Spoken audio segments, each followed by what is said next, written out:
Hello. So the last time I checked in about my medical journey, trying to get a doctor and have an autism assessment, I'd had what I thought was a pretty good first meeting with my nurse practitioner, and then a confusing interaction talking with a psychologist. It seemed like there was a misunderstanding as to why I was meeting with the psychologist, even though I'd made my needs pretty clear.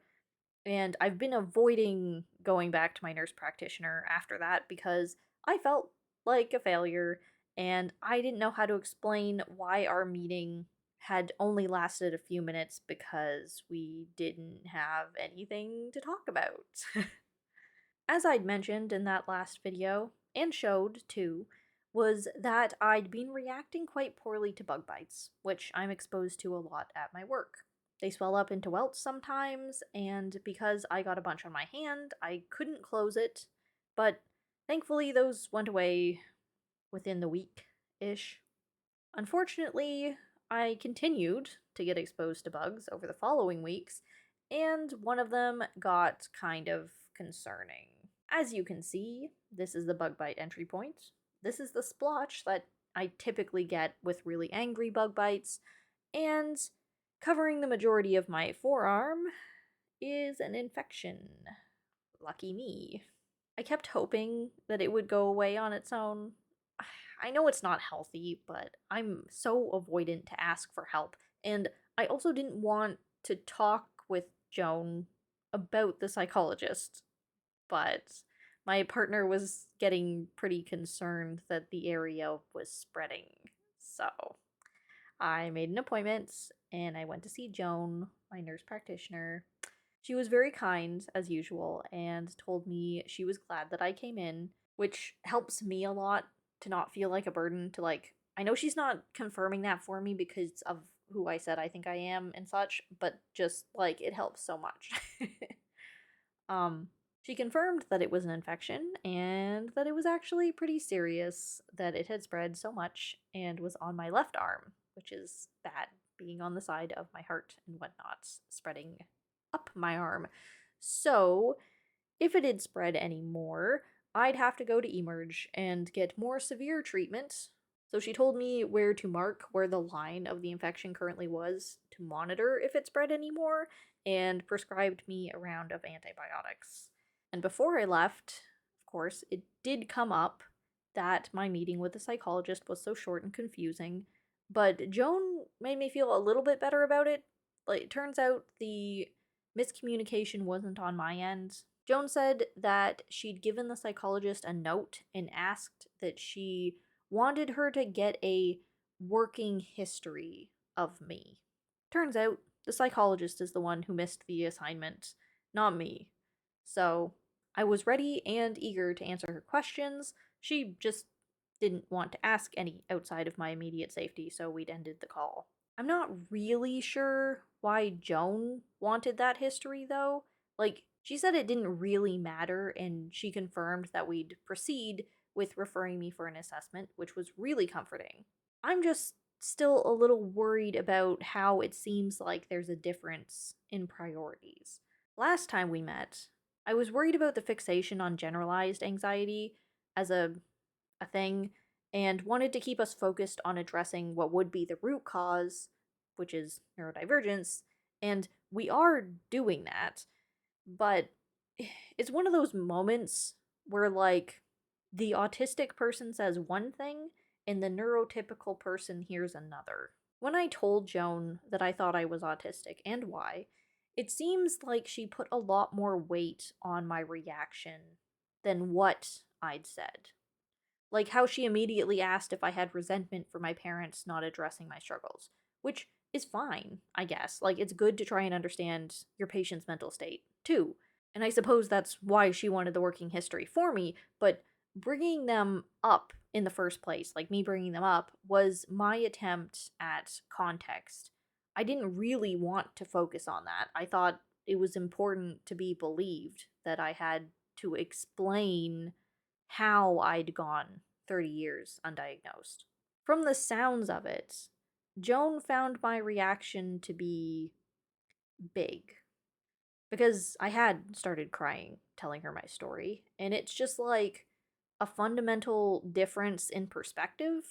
She thought I was upset because I was talking about neglect, but it's like, no, I was crying because I was finally admitting to another person, a stranger, that I'm autistic.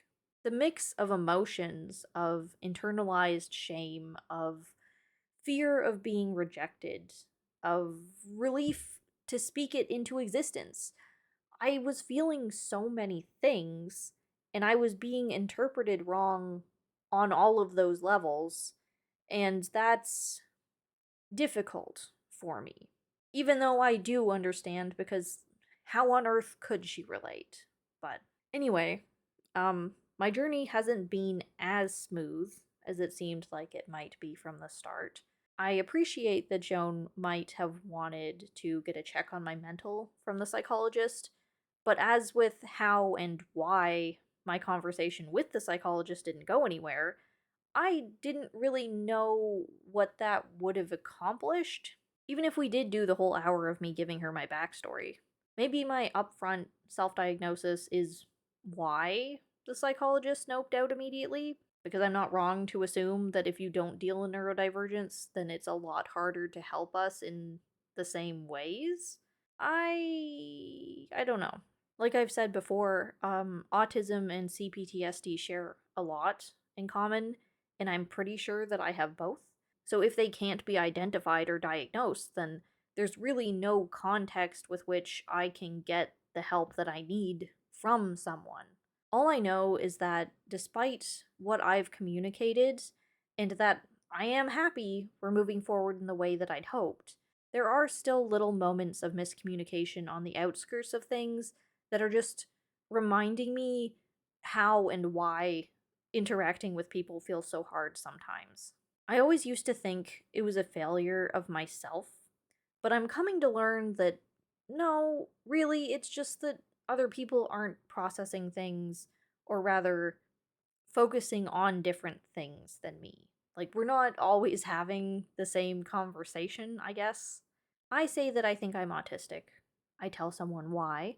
I give what I believe to be necessary context, and they come out of it focusing on the tone and display of emotion I did, rather than just take the words as what they were.